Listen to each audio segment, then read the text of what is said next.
여자친구를 살해한 뒤 시신을 1년 동안 김치 냉장고에 숨겨둔 끔찍한 사건이 발생했습니다. 네, 또 부장판사 3명이 근무 시간에 낮술을 먹고 노래방에서 시비가 붙어 경찰까지 출동한 사건도 있었는데요. 법원 감사위원회가 경고 처분만 내려서 솜방망이 징계 비판이 일고 있습니다. 관련 내용들 박성배 변호사와 함께 이야기 나눠보겠습니다. 네, 어서 오십시오. 안녕하십니까. 네, 여자친구를 살해한 것도 모자라서 김치 냉장고에 장기간 보관을 한 건데 살해한 뒤에 김치 냉장고를 구매했다고요? 피의자가 지난해 10월 20일에 전북 군산의 한 원룸에서 동거하던 여자친구를 살해합니다. 두 사람은 같은 직장에서 만나 교제를 시작했고 두 사람 모두 퇴사한 상태였는데 그동안 피의자는 주식 투자로 생계를 유지해 왔다고 합니다. 이 사건의 전모는 불과 이틀 전 29일 드러나게 되었는데 살해 이후에 김치 냉장고를 마련하였습니다. 즉 시신을 은닉할 장소로 김치 냉장고를 상정하였던 것 같고 살인 사건에서는 혐의를 명확히 하고 양형 자료로 삼기 위해서 부검은 불가피한데 부검 과정에서도 현재 시신이 해동되지 않아 곧바로 부검 절차를 진행하지 못하고 있습니다. 냉동 상태로 계속 되어 있다는 말씀이시군요. 근데 1년 동안이나 범행을 숨길 수 있었다는 게 좀 놀라운데요. 어떻게 그랬나요? 살인 범행 이후에 피의자는 피해자 휴대전화로 이 피해자의 가족에게 마치 잘 살아 있는 것처럼 메시지를 보내왔습니다. 전화 통화를 시도해 올 때에는 바쁘다면서 통화는 끝내 하지 않았는데 이 피해자의 집 월세, 즉 자신의 명의로 계약한 월세 30만 원도 꼬박꼬박 내면서 집주인의 의심도 피해갔습니다. 범행 이후에 여자친구의 신용카드를 사용하거나 여자친구 명의로 대출도 받았다고 하는데 돈을 목적으로 하였을 수도 있지만 이와 같은 생활 반응을 지속적으로 보이면서 각종 의심을 피해간 것으로 보입니다. 그러면서도 또 다른 여자친구와 동거하면서 그 동거하는 여자친구에게 피해자 행세를 해달라고 했다고요? 이 피해자는 사실 또 다른 여성과 10년간 동거관계를 유지해왔고 피해자 여자친구와는 3년간 동거관계를 유지해왔습니다. 속된 표현으로 두 집 살림을 해온 것인데 피해자를 살해한 이후에 또 다른 여성과 동거관계를 지속해오는 과정에서 이 피해자의 가족이 신고를 해왔고 경찰의 수사 압박이 시작됩니다. 이 경찰이 이 피의자에게 직접 전화를 걸어와서 피해자를 만나거나 전화 통화를 하지 않으면 그냥 넘어갈 수 없다는 취지로 압박을 가하자 피의자는 또 다른 여성 동거인에게 피해자 여성인 척 연기를 해달라고 부탁을 하기도 합니다. 그렇지만 이와 같은 요구는 또 다른 여성에게도 충격적이었고 끝내 사건을 실토한 이후에 이 여성의 친언니가 신고하면서 사건의 전모가 밝혀지게 됩니다. 그러니까 지금 이게 좀 복잡한 사안이긴 한데 김치 냉장고가 있는 기존의 집은 그대로 두고 지금 이제 원래 동거녀와 함께 계속 살고 있었던 상황이었던 거죠? 원래 동거하던 또 다른 여성과 계속해서 살고 있었고 기존에도 두 집 살림을 동시에 해왔다고 합니다.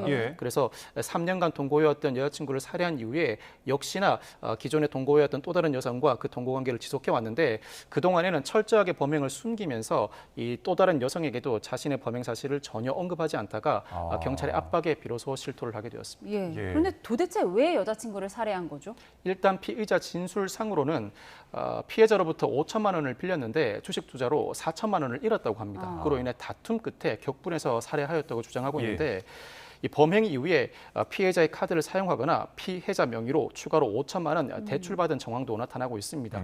경찰은 부검 외에도 금융자료, 주식 거래에 대해서 압수수색 영장을 통해 관련된 정황을 확인하고 있는데 사실 이는 피의자의 진술에 불과합니다. 과연 다툼 끝에 격분해서 살인한 것이 사실인지 그 진술이 사실이라면 보통 동기 살인 유형에 해당합니다. 통상 징역 15년에서 20년 정도의 선고가 예상됩니다. 그렇지만 피의자 진술과 달리 수사 과정을 통해서 금전을 목적으로 살인하였거나 또 다른 여성과 동거 관계였으므로 이 관계를 유지하기 위한 목적이거나 다른 범죄 발각을 막기 위한 취지였다면 이는 비난 동기 살인 유형으로서 징역 25년 수준도 가능해 보입니다.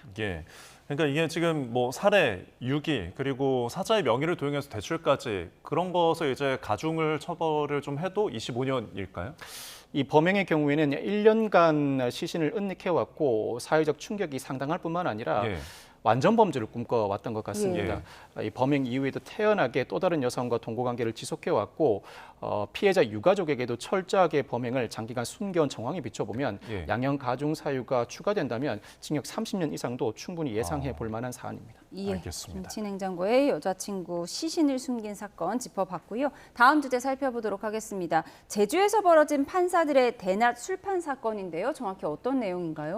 지난해 6월에 제주지방법원의 부장판사 3명과 직원 1명이 낮에 식당에 가서 술을 마십니다. 예. 이어서 노래방으로 자리를 옮기는데 이 노래방은 술을 판매하지 않는 노래방이다 보니 예. 노래방 업주가 출입을 막습니다. 그럼에도 불구하고 이들 일행은 끝까지 버텼고 결국 소란이 벌어져 경찰까지 출동하는 일이 벌어졌습니다. 예.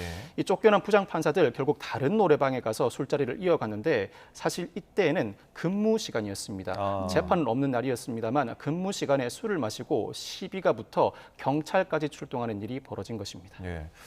판사들이 근무 시간에 술판을 벌이고 또 시비가 붙고 이런 행위들이 좀 이해가 안 되는데 경찰이 출동해서 좀 어떻게 정리가 된 건가요? 아마 경찰이 출동했을 때 노래방 업주가 처벌을 원했다면 정식 사건으로 진행되었을 것입니다. 그렇지만 일단 시비가 붙고 소란이 일어나다 보니 예. 이 업주는 신고를 했지만 통상 신고받은 사건의 경우에도 대다수가 막상 현장에서는 피해자가 굳이 처벌까지는 원하지 않고 이 상황 종결만 원하는 경우가 상당히 많습니다. 예. 경찰이 현장에 출동했을 때 아마 부장판사 일행도 뒤늦게나마 사과 의사를 표시했을 가능성이 상당히 높아 보이고 경찰도 피해자 의사에 따라 사건을 직접 접수하지 않고 현장 종결로 마무리한 것으로 보입니다. 이에 따라서 부장판사들은 또 다른 노래방으로 자리를 옮겨서 술자리를 이어갔는데 당시 입건되었다면 더 큰 파장이 일었을 것입니다. 예, 예. 저희가 조금 전에 자료 화면으로 보여드린 건 AI로 재현된 화면이라는 점도 말씀을 드리도록 하겠습니다. 그런데 이번에 문제가 된 이 판사들 법원 감사위원회 판단 결과 어떤 처벌을 받았는지 봤더니 엄중주의, 법관 품위유지 위반이라고요. 너무 솜방망이 처벌이라는 비판도 나오는데요. 근무 시간에 술을 마시고 노래방에서 시비가 붙어 경찰이 출동하였다. 사실 업무 방해 등으로 충분히 형사 입건될 만한 예. 사안입니다. 예. 이 정도 사안이라면 경찰 등 다른 공무원이라면 적어도 정직 처분에 이를 만한 사안이라고 할 수 있습니다. 그럼에도 불구하고 경고 처분에 그쳤는데 직무상 의무 위반과 품위 유지 의무 위반의 사유를 든다고 하더라도 경고 처분에 그친 것 자체는 다소 낮은 감이 상당합니다. 법관은 그 징계 사유가 정직, 감복, 견책 세 가지로 나뉘는데 예. 헌법에 따라서 탄핵 또는 근고 이상의 형의 선고에 의하지 않고는 파면은 불가피합니다. 그렇지만 정직, 감복, 견책 충분히 징계 사유가 작용할 만한데 경고 처분, 징계 처분도 아닌 처분에 그쳤다는 부분은 다소 논란의 여지가 있고 앞으로 변경 가능성도 일부 점쳐집니다. 네. 그러니까 판사라 하면은 굉장히 이제 신뢰가 중요한데 지금 제주도에서 이 부장판사, 그냥 평판사도 아닙니다. 얼굴이 아닌가요, 그러면? 제주지방법원의 부장판사가 모두 합쳐도 10명이 되지 않는 것으로 알고 있습니다. 예. 특히 근무 시간에 술을 마시고 노래방에서 시비가 붙었음에도 불구하고 자숙하지 않고 또다시 자리를 옮긴다. 여타 법원의 재판 진행 과정을 지켜본다고 하더라도 이 지역에서 내가 주인이라는 의식이 강하게 밑바탕에 깔려 있는 것 같습니다. 여타 지역이었다면 이와 같은 일이 벌어졌을 때 철저하게 자신의 신분을 숨기거나 또 다른 불미스러운 일이 일어나지 않도록 자신의 조치를 다시 한번 점검해 보는 게 일반적인 공무원, 나아가서 판사의 태도라고 할 수 있습니다. 그렇지만 네. 통상적인 판사의 태도가 아닌 모습이 그대로 드러나는데 네. 제주지방법원에서의 판사의 행동은 자신이 이 지역의 주인이라는 인식이 밑바탕에 강하게 깔린 것 같습니다. 예, 판사 자체의 일달 행동도 문제인데 지금 이런 소동에 있어서 업주 입장에서는 업무 방해로 신고할 수도 있는 상황이었던 것 같아요. 당시 업주가 처벌 의사를 밝혔다면 충분히 입건될 만한 사안이었고 특히 4명의 한 자리에 있었는데 이 입장을 막음에도 불구하고 계속해서 버티면서 입장을 강행하였던 모습은 충분히 업무 방해로 의율할 만한 대상입니다. 물론 형사 입건되었을 때 검사가 기소유예 처분을 할 가능성도 있고 직접적으로 업주 입장에서 피해가 발생하지 않았다면 벌금형에 그칠 수는 있었겠습니다만 결국 형사 입건되고 처벌에 이른다면 이는 상당한 중징계의 사유라고 할 수 있습니다. 충분히 정직, 감복 등의 처분에 해당할 만한 사안인데 경고 처분에 그치고 말았습니다. 예. 이와 같은 사정에 비춰보면 사실 경고 처분은 징계 처분이 아닌 만큼 기존 대법원 판례에 비춰볼 때 아직까지는 징계 처분의 가능성이 남아 있습니다. 동일한 사안이라고 하더라도 예. 경고는 징계 처분이 아니고 또 다른 징계 처분을 충분히 예정할 수 있는 만큼 향후 이 사건 파장 정도에 따라서 징계 처분이 충분히 가능해 보이는 것이 사실입니다. 예. 보통 이런 비슷한 유사 사례가 있다면은 뭐 징계 결과랄지 그런 것도 좀 전해지는 게 있습니까? 사실 여타 공무원에 비하면 법원 공무원의 징계가 비교적 느슨한 편입니다. 예.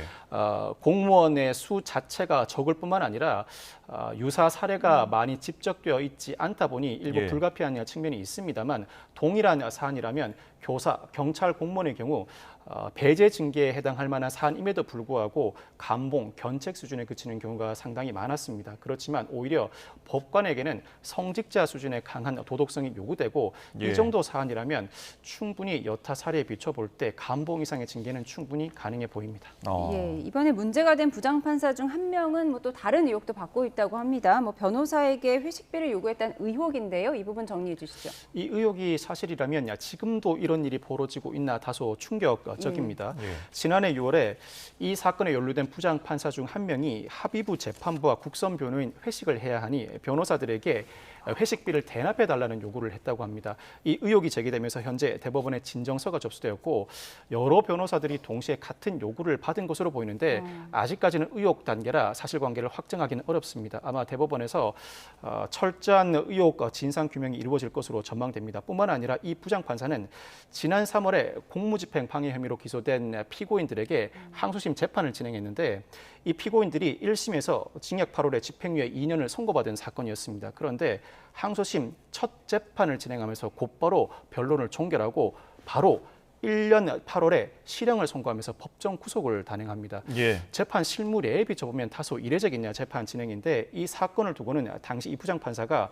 선고 직전에 아무 말도 하지 마라, 한숨도 탄식도 내지 마라, 어기면 구속하겠다고 엄포를 놓았다고 하고 사실 이 사안을 두고는 합의부원과 합의하지 않고 곧바로 형을 선고했다는 의혹도 제기되고 있습니다. 이는 예. 법원조직법상 합의 규정 위반입니다. 뿐만 아니라 첫 공판을 개시하고 바로 변론을 종결하면서 직일 선고를 한다. 물론 형사소송법에 따라서 직일 선고는 가능합니다. 즉 변론을 종결하자마자 바로 선고하는 경우가 가능하긴 한데 예. 실무상으로 특히 형사 항소심에서 실형을 선고하면서 변론을 종결하자마자 곧바로 선고하는 경우는 극히 드뭅니다. 적어도 한두 달 정도의 텀은 두기 마련인데 예. 애초에 일정한 예단을 가지고 재판에 임한 것 아닌가라는 의혹도 제기돼 있고 현재 이 부분은 공수처가 수사를 진행 중입니다. 예, 좀 종합해 보면 주인의식이나 특권의식이 좀 강한 판사라는 생각이 드는데 지금 이 징계에 대해서 아까 이제 경고에 그친 부분이 좀 송방망이다라는 지적이 있지만 감봉도 언급해 주셨지만 견책은 최소한 나와지 않느냐라는 지적도 있는 것 같아요. 어떻게 보시나요? 이 사안과 관련해서는 기존 여타 사례에 비춰볼 때 법원 내부적으로는 형평성을 고려해서 견책 수준에도 이르지 못하는 경고 수준에 그친 것으로 보이는데 예. 이 사안은 형평성만 논할 수 있는 사안이 아닙니다. 사건 전반의 경위, 근무 시간에 술을 마신다던가 이어서 위법 행위가 반복해서 일어난 경위 등에 비춰본다면 더군다나 한 명이 아니라 여러 사람이 동시에 비위 행위를 저지른 사안입니다. 충분히 징계 절차에 나가야 하고 법원 내부에도 대법원 소속의 징계위원회가 존재합니다. 네. 징계위원회가 징계 절차를 신속하게 개시할 만한 사안으로 보이고 향후 국회 법사위가 국정감사에서 이 사안을 다룰 것으로도 전망되고 있는데 예. 수사가 진행 중인 사안은 국정감사가 불가능하지만 아직까지 수사가 진행되고 있지 않은 근무시간 술 사건이나 회식비 대납 요구 사건은 충분히 다시 한번 감찰이 진행되면서 징계 처분에 이를 만한 사안이라고 보여집니다. 예, 알겠습니다. 이어서 YTN이 단독 취재한 내용을 좀 짚어보겠습니다. 10대들이 경찰서를 털어서 오토바이를 훔쳤다고 하는데 그 오토바이가 자신들이 압수당한 오토바이라고 합니다. 이게 어떻게 된 일인가요? 10대 피의자가 지난 8월 30일에 경남 함안에서 번호판 없이 방치되어 있는 오토바이를 훔칩니다. 이 오토바이를 훔칠 때도 키가 아닌 도구로 시동을 걸어서 훔치는데 다음 날 창원을 돌아다니다 시민의 신고로 적발됩니다. 절도 사실을 확인한 경찰이 이 오토바이를 압수하고 피의자 조사를 당일 진행하지는 못한 채 이 사건을 진행하게 되는데 이 압수된 오토바이는 압수물 창고에 압수물이 가득 차 있다는 이유로 압수물 창고 옆에 일단 둔 상태였습니다. 예. 다만 시정 장치를 해두고 관련된 열쇠를 관리자에게 넘겨 주어야 하는데 예. 그와 같은 조치를 취해두지 않은 상황이었습니다. 그리고 이후에 다시 조사를 받으러 온 피의자가 예. 조사를 받으러 왔다가 오토바이의 상태를 확인합니다. 그리고 9월 3일 새벽에 몰래 경찰서 펜스를 넘어가서 예. 이 오토바이에 다시 도구로 시동을 걸어서 훔쳐가기에 이릅니다. 어. 이후에 9월 13일 역시 번호판 없는 오토바이가 돌아다닌다는 신고에 따라서 파출소 경찰관이 검거하기에 이르는데 예. 이 파출소 경찰관은 이 소유자가 확인되지 않는다는 이유로 임시로 파출소 마당에 이 오토바이를 내버려 둔 상황이었습니다. 그런데 이후에 9월 16일 또 다른 누군가가 파출소 마당에 내버려 두었던 오토바이를 훔쳐갔고 9월 18일에 이 피의자 고등학생이 다시 한번 이 오토바이를 타고 다니기 시작합니다. 그런데 예. 이때는 1.6km를 도주하다 경찰의 정지 요구에도 불구하고 정지 신호를 무시하고 계속 도주하는 과정에서 과속 방지턱에 걸려 넘어지고 말았고 예. 결국 뇌출혈로 입원 치료를 받게 됩니다. 예. 다행히 생명에는 지장이 없는데 이후 이 사건 전반의 경위를 파악한 경찰이 이 오토바이를 다시 한번 압수하게 되었습니다. 네, 사건 경위에 대해서 좀 자세히 짚어봤는데 지금 경찰서에서도 압수했던 오토바이가 사라진 지를 2주 뒤에서 이제 좀 인지를 했다는 건데 뭐 압수물 관리 창고가 가득 차서 맞게 내놨다고는 하지만 좀 내부 규정상 이 부분에서 좀 문제는 없는 건가요?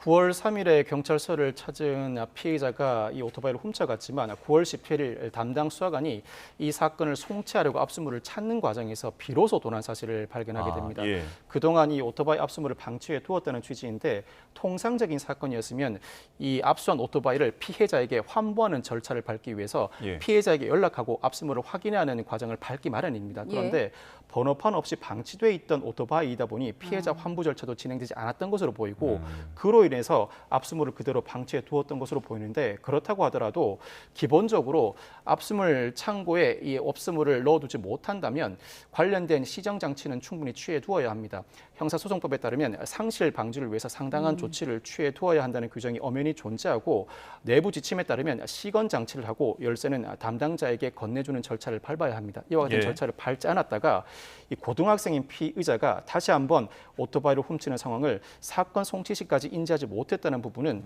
당연히 내부 징계 절차에 해당하는 사안입니다. 예, 그러니까 자기가 압수당한 오토바이를 다시 훔친 이 10대도 어이가 없고요. 그 사실을 모르고 있었던 경찰도 어이가 없는데 각각 어떤 처벌을 받게 될까요? 이 고등학생은 아직까지 만 16세로 알려져 있는데 보호 처분도 가능한 나이지만 사건의 진행 경과에 비춰보면 반복해서 절도 범행을 저질렀습니다. 절취한 행위 하나하나 모두 절도 행위라고 할 수 있고 무면허 운전에도 해당합니다. 예. 보호 처분에 그칠 사안이 아니라 형사 처벌을 해야 할 사안으로 보이고 다만 아직까지는 미성년자이다 보니 부정기형, 즉 장기, 단기를 각각 나누어서 선고하는 형이 선고될 것으로 전망됩니다. 이 사건 담당 경찰관은 직무유기죄를 거론해 볼 수 있는데 의식적인 방임, 즉 고의가 존재한다고 보기는 어려워서 형사처벌 대상은 아닙니다. 그렇지만 사건의 경위와 내용, 과실 정도, 이 사건 파급 효과를 고려해 볼 때 예. 충분히 감봉 정도는 가능한 징계 사안이라고 할 수 있습니다. 예, 오늘 주요 사건들 박성배 변호사와 함께 좀 짚어봤습니다. 오늘 말씀 고맙습니다. 감사합니다. 고맙습니다.